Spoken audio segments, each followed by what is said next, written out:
deux grandes règles qu'il est fondamental que l'adorateur mette en application.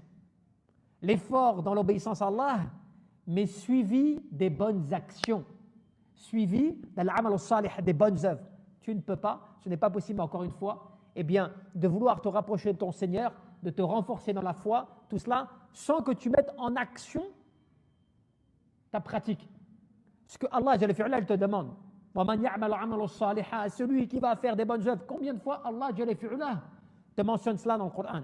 En dehors de ceux qui ont la foi et qui font des bonnes œuvres, ceux qui vont faire des bonnes œuvres parmi les femmes et les hommes, tout en étant croyants, nous allons leur accorder une bonne vie. Tu vois? Donc à chaque fois, tu vois que la foi, elle est liée à l'action.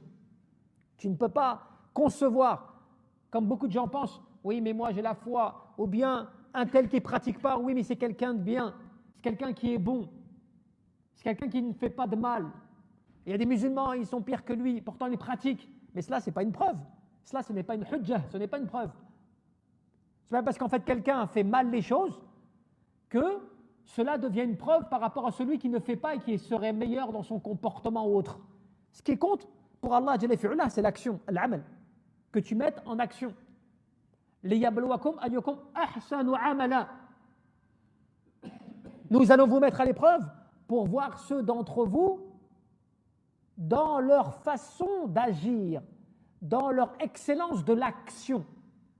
Donc il y a bien un principe fondamental qui est lié à l'action.